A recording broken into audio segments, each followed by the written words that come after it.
اعوذ باللہ من الشیطان الرجیم بسم اللہ الرحمن الرحیم۔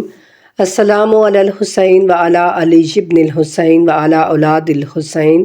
و علی اصحاب الحسین علیہ السلام۔ السلام علیکم ورحمۃ اللہ وبرکاتہ۔ ہم امام عالی مقام کے بارے میں ان کے جو خطوط تھے، جو آپ کے آخری تقاریر تھیں، ان کے بارے میں ہم جان رہے تھے کہ امام کا کلام بزبان امام علیہ السلام۔ تو کل جب امام مدینے سے نکلتے ہیں اور مکے کی جانب آپ سفر اختیار کرتے ہیں، تو مدینے سے مکہ تک کا فاصلہ 5 دن میں طے کرنے کے بعد شب جمعہ یعنی 3 شعبان کو مکہ معظمہ میں امام پہنچتے ہیں۔ اس مقدس شہر میں داخل ہوتے ہوئے آپ اس آیہ شریفہ کی تلاوت فرما رہے ہوتے ہیں، اور جب موسیٰ نے مدین کا رخ کیا تو کہا کہ عنقریب پروردگار مجھے خیر اور صلاح کے راستے کی ہدایت کر دے گا۔ امام علی مقام جب مکہ مکرمہ میں پہنچتے ہیں تو آپ کی ملاقات حضرت عبداللہ ابن عمر سے ہوتی ہے۔ حضرت عبداللہ ابن عمر سے جب ملتے ہیں تو وہ وہ عمرہ ادا کر کے تو مدینہ واپسی کا فیصلہ کر چکے ہوتے ہیں۔ وہ امام کی خدمت میں حاضر ہوتے ہیں اور آپ کو یزید سے بیعت کرنے کے لیے مشورہ دیتے ہیں، اور یہ کہتے ہیں کہ طاغوت کی مخالفت اور جنگ و جدال کے خطرناک نتائج سے آپ کو متنبہ کرتے ہیں۔ اس کے بارے میں لکھا ہے کہ عبداللہ ابن عمر نے کہا کہ ابا عبداللہ، لوگوں نے اس شخص کی بیعت کر لی ہے، اور کیونکہ مال و دولت اسی کے ہاتھ میں ہے، لہٰذا بہرحال اس کی حکومت کو تسلیم کر لیں گے۔ خاندان بنی امیہ کی آپ کے ساتھ دیرینہ دشمنی کے پیش نظر مجھے ڈر ہے کہ اس کی مخالفت کی صورت میں آپ مارے جائیں گے، اور اس راہ میں بعض مسلمان بھی اپنی جان سے جائیں گے۔ میں نے رسول اللہ صلی اللہ علیہ وآلہ وسلم سے سنا ہے کہ آپ نے فرمایا تھا کہ حسین مارے جائیں گے، اور اگر لوگوں نے ان کی حمایت و نصرت نہ کی تو وہ لوگ جو ان کی حمایت اور نصرت نہیں کریں گے وہ ذلیل و خوار ہوں گے۔ آپ کے لیے میرا تو یہی مشورہ ہے کہ باقی افراد کی طرح آپ بھی بیعت و صلح کا راستہ اختیار کر لیں۔ امام علیہ السلام، جنہوں نے مختلف لوگوں کے ساتھ گفتگو کے دوران ہر ایک کو اس کی فہم و بصیرت اور طرز فکر کے مطابق جواب دیے تھے، آپ نے عبداللہ ابن عمر کے مشورے کے جواب میں فرمایا کہ اے ابو عبد الرحمن، کیا تمہیں نہیں معلوم کہ دنیا اللہ کے نزدیک اتنی پست اور حقیر ہے کہ یحییٰ ابن زکریا جیسے برگزیدہ اور عظیم نبی کا سر اقدس بنی اسرائیل کی ایک بدکار عورت کو تحفے کے طور پر بھیجا گیا تھا؟ کیا تم نہیں جانتے کہ بنی اسرائیل خدا کی نافرمانی میں اس حد تک آگے بڑھ گئے تھے کہ طلوع فجر سے طلوع شمس تک کے درمیانی عرصے میں 70 پیغمبروں کو قتل کرتے تھے، اور پھر اسی طرح خرید و فروخت اور روزمرہ کے کاموں میں مشغول ہو جاتے تھے جیسا کہ کچھ انہوں نے کیا ہی نہ ہو، اور خداوند متعال نے ان پر اپنے عذاب میں عجلت نہیں کی بلکہ انہیں ڈھیل دیتا رہا، یہاں تک کہ آخرکار اسی قادر اور منتقم نے ان پر شدید ترین گرفت کی۔ امام علیہ السلام نے مزید فرمایا کہ ابو عبد الرحمن، خدا سے ڈرو اور ہماری مدد و نصرت سے کنارہ کش نہ ہو۔ شیخ صدوق نے نقل کیا ہے کہ جب عبداللہ ابن عمر نے اپنا مشورہ بے سود ہوتے دیکھا تو عرض کیا کہ ابا عبداللہ، میری خواہش ہے کہ جدائی کے اس لمحے میں آپ کے بدن کے اس حصے کو چوموں جسے رسول خدا صلی اللہ علیہ وآلہ وسلم چوما کرتے تھے۔ امام علیہ السلام نے اپنا کرتا اوپر کیا اور عبداللہ ابن عمر نے حضرت کے سینے کے کچھ نیچے کا حصہ 3 مرتبہ چوما اور روتے ہوئے کہا کہ اے ابا عبداللہ، میں آپ کو خدا کے سپرد کرتا ہوں اور الوداع کہتا ہوں، کیونکہ اس سفر میں آپ قتل کر دیے جائیں گے۔ عبداللہ ابن عمر خلیفہ دوئم کے بیٹے ہیں۔ ان کے اور امام حسین علیہ السلام کے درمیان جو گفتگو ہوتی ہے اس میں جو امام نقطہ پیش کرتے ہیں کہ امام حسین علیہ السلام فرماتے ہیں کہ حضرت یحییٰ علیہ السلام کے مارے جانے اور ان کا سر اقدس تحفے کے طور پر ایک ظالم کو بھیجے جانے کے واقعے کا ذکر فرماتے ہیں۔ سفر کے دوران کئی مرتبہ امام اس واقعے کا ذکر فرماتے ہیں، اور یہ کوئی بے مقصد اور بے سوچے سمجھے نہیں تھا، بلکہ یہ امام کی مماثلت تھی کہ امام کی جدوجہد اور حضرت یحییٰ علیہ السلام کی استقامت دونوں میں جو ہے وہ ملاپ تھا، دونوں ایک جیسے تھے، جس کی بنا پر ان کا سر اقدس جو ہے وہ تحفے کے طور پر بھیجا جاتا ہے ایک واحشہ عورت کو، اور امام علی مقام کا سر اقدس جو ہے وہ ایک شرابی کے دربار میں ایک شرابی کو تحفے میں دیا جاتا ہے۔ اس لیے بار بار امام علی مقام حضرت یحییٰ علیہ السلام کا ذکر کرتے ہیں۔ اس کے بعد امام علی مقام ایک خط لکھتے ہیں بنی ہاشم کے نام، جس کی تحریر کچھ یوں ہوتی ہے: بسم اللہ الرحمن الرحیم، حسین ابن علی کی طرف سے محمد بن علی اور ان کے ہمراہ رہنے والے بنی ہاشم کے دوسرے افراد کے لیے،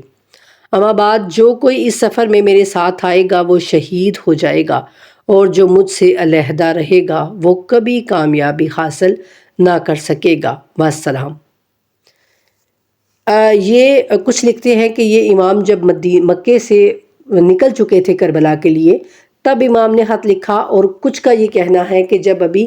امام مکے میں ہی موجود تھے تب آپ نے خط یہ لکھا تھا، اور پھر آپ کے خاندان کے اور بھی کچھ افراد جو ہیں وہ آ کر آپ سے مکے میں مل گئے تھے۔ اس کے بعد امام علی مقام خط لکھتے ہیں اہل بصرہ کے نام،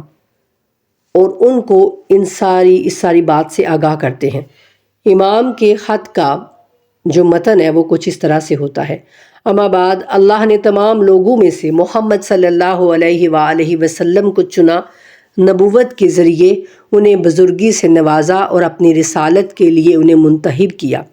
پھر جب آن صلی اللہ علیہ وآلہ وسلم اللہ کے بندوں کو نصیحت اور ان کی رہنمائی فرما چکے، اور حضور صلی اللہ علیہ وآلہ وسلم نے اپنے فرائض کو بخوبی انجام دے دیا، تو پروردگار نے انہیں اپنے پاس بلا لیا اور ان کی روح قبض کر لی۔ ہم انہی کے اہل بیت، اولیاء، اوصیاء اور ان کے وارث ہیں، اور ہم ہی تمام لوگوں میں ان کے مقام کے سب سے زیادہ اہل اور حقدار ہیں، لیکن ایک گروہ نے یہ حق ہم سے چھین لیا۔ ہم نے حقدار ہونے کے باوجود اس ظلم پر صبر کیا اور مسلمانوں کے درمیان اختلاف اور تفرقے کو ناپسند کرتے ہوئے امن و عافیت کو ترجیح دی، جبکہ ہم جانتے تھے کہ ہم اس حق کے سب سے زیادہ مستحق تھے جس پر دوسرے مسلط ہو گئے۔ اب اس خط کے ساتھ میں اپنا نمائندہ تمہاری جانب بھیج رہا ہوں اور تمہیں اللہ کی کتاب اور اس کے نبی کی سنت کی طرف دعوت دیتا ہوں، کیونکہ آج حالات یہ ہیں کہ سنت پامال ہو چکی ہے اور بدعت چھا چکی ہے۔ اگر تم میری دعوت پر لبیک کہو گے تو میں راہ راست کی جانب تمہاری ہدایت کروں گا۔ السلام علیکم ورحمۃ اللہ۔ امام یہ خط اپنے ایک دوست سلیمان کے ہاتھ بصرہ روانہ کرتے ہیں۔ سلیمان بصرہ میں اپنی ذمہ داری انجام دینے اور خط پہنچانے کے بعد گرفتار کر لیے جاتے ہیں، اور ابن زیاد ان کو کوفہ میں روانہ کر دیتا ہے، جہاں پر ان کو ایک رات رکھتے ہیں اور پھر ان کو پھانسی چڑھانے کا حکم دے دیا جاتا ہے۔ دوسری طرف جب اہل کوفہ کو خبر ملتی ہے کہ امام علی مقام جو ہیں انہوں نے بیعت کا مطالبہ مسترد کر دیا ہے اور آپ گمراہی کے خلاف جنگ کے لیے آمادہ ہیں اور مکہ تشریف لا چکے ہیں، تو انہوں نے بڑی تعداد میں اپنے خط جو ہیں وہ لکھ کر قاصدوں کو روانہ کیا، اور وہ تمام کے تمام خطوط جناب امام حسین علیہ السلام کی خدمت میں پہنچ جاتے ہیں۔ ان تمام خطوط کا مجموعی مفہوم جو ہے وہ سب ایک ہی ہوتا ہے کہ اب جب کہ معاویہ کی موت ہو چکی ہے اور مسلمان جو ہیں وہ ظلم و ستم سے ان کو نجات مل رہی ہے، تو ہمیں ایک ایسے امام اور رہبر کی ضرورت ہے جو ہمیں اس پریشانی اور افراتفری سے نجات دلائے اور ہماری شکستہ حالی پر رحم کرے اور ہمیں اس مصیبت سے نجات دلائے اور ہماری رہنمائی کرے۔ ہم اہلیان کوفہ نے شہر میں یزید کے نمائندے نعمان ابن بشیر کی مخالفت کرتے ہوئے اس سے ہر قسم کا تعاون ترک کر دیا ہے، حتیٰ اس کی نماز میں بھی شرکت نہیں کرتے، اور ہم آپ کی تشریف آوری کے منتظر ہیں۔ ہم آپ کے اہداف و مقاصد کو آگے بڑھانے کے لیے حتی الامکان کوشش کریں گے اور آپ کی راہ میں جان و مال کی قربانی سے بھی دریغ نہیں کریں گے۔ امام حسین علیہ السلام ان خطوط کے جواب میں، جن کا مضمون تقریباً سب کا ایک ہی جیسا ہوتا ہے، اور یہ 12,000 مورخین لکھتے ہیں کہ 12,000 خطوط امام کو کچھ ہی دنوں میں موصول ہوتے ہیں، اور اس کے جواب میں پھر امام لکھتے ہیں: بسم اللہ الرحمن الرحیم، حسین ابن علی کی طرف سے شہر کوفہ میں بسنے والے مومنین و مسلمین کے سرکردہ افراد کے نام۔ اما بعد، ہانی اور سید کے ذریعے آپ کے آخری خطوط مجھ تک پہنچے۔ جو کچھ آپ حضرات نے اپنے خطوط میں لکھا اور ذکر کیا ہے، اسے میں نے سمجھ لیا ہے۔ ان خطوط میں سے اکثر میں آپ حضرات کی درخواست یہ تھی کہ ہمارا کوئی رہبر رہنما نہیں ہے، آپ جلد ہماری طرف آئیے تاکہ خداوند متعال آپ کے ذریعے ہمیں حق اور ہدایت پر جمع کرے۔ لہٰذا میں اپنے بھائی، چچا کے بیٹے اور خاندان میں اپنے قابل اعتماد شخص مسلم بن عقیل کو آپ کی طرف بھیج رہا ہوں۔ میں نے انہیں حکم دیا ہے کہ وہ آپ کی رائے، سوچ اور وہاں کے حالات کے بارے میں مجھے تحریر کرے۔ اب اگر آپ کے عمائدین اور اہل فکر اور نظر افراد کی رائے بھی وہی ہوئی جو میں نے آپ کے خطوط میں پڑھی ہے، اور انشاءاللہ میں بہت جلد آپ کی طرف روانہ ہو جاؤں گا۔ اپنی جان کی قسم کھا کر کہتا ہوں کہ امام اور رہبر وہ ہے جو کتاب خدا پر عمل کرے، عدل و انصاف کا راستہ اختیار کرے، حق کی پیروی کرے اور اپنے وجود کو اللہ کے لیے وقف کر دے۔ والسلام۔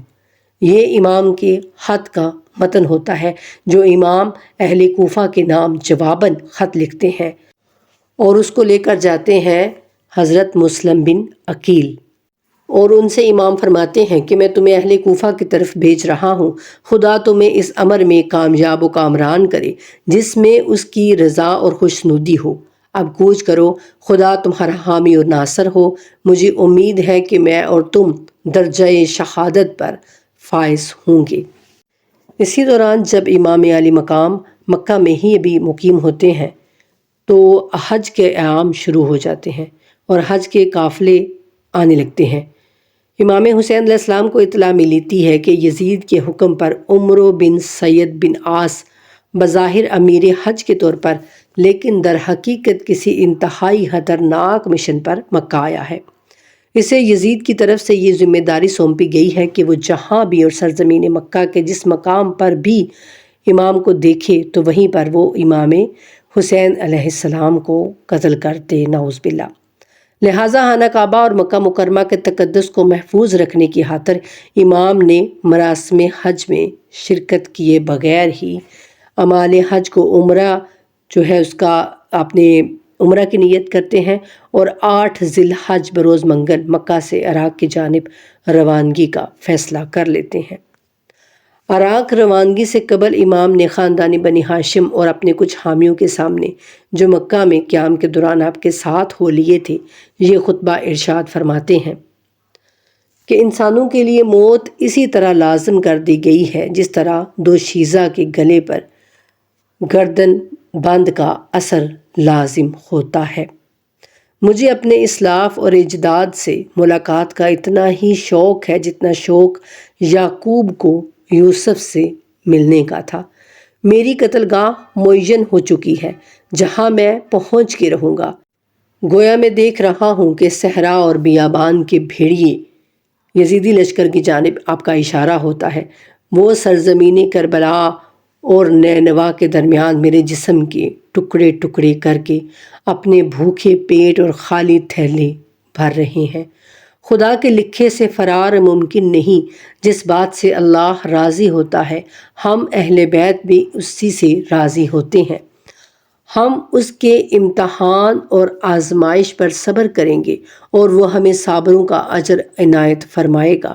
رسول صلی اللہ علیہ وآلہ وسلم اور ان کے جگر گوشوں کے درمیان جدائی ممکن نہیں، بلکہ بہشت بری میں سب ساتھ اکٹھے کیے جائیں گے، جنہیں دیکھ کر حضور صلی اللہ علیہ وآلہ وسلم کی آنکھیں ٹھنڈی ہوں گی اور حضور صلی اللہ علیہ وآلہ وسلم ان سے کیے ہوئے وعدے کو پورا کریں گے۔ جان لو کہ تم میں سے جو بھی ہمارے اوپر اپنا خون نچھاور کرنا چاہتا ہو اور اللہ سے ملاقات کے لیے تیار ہو وہ ہمارے ساتھ چلے، میں انشاءاللہ کل صبح روانہ ہو جاؤں گا۔ یہ امام عالی مقام کا خطبہ ہوتا ہے مکہ مکرمہ میں، جو آپ وہاں پر جو حج کے لیے آئے ہوتے ہیں وہ بھی سب لوگ اور اہل مکہ بھی، وہ سب اس خطبے کو باغور سن رہے ہوتے ہیں۔ اس کے بعد امام عالی مقام صبح کو سب سے رخصت ہو کر اپنے سفر کا آغاز کرتے ہیں مکہ سے کربلا کی جانب۔ اللہ تعالیٰ ان باتوں کو ہمیں سمجھنے کی توفیق عطا فرمائے، ہمیں تفرقوں سے نکالے، ہمیں امت واحدہ بنائے، ہمیں امام عالی مقام کے اس مشن کو سمجھنے کی توفیق عطا فرمائے جو امام عالی مقام کا مقصد و مشن تھا۔ اللہم صلی علی محمد وآل محمد وعجل فرجہم وفرجنا بہم برحمتک یا ارحم الراحمین، آمین ثم آمین یا رب العالمین۔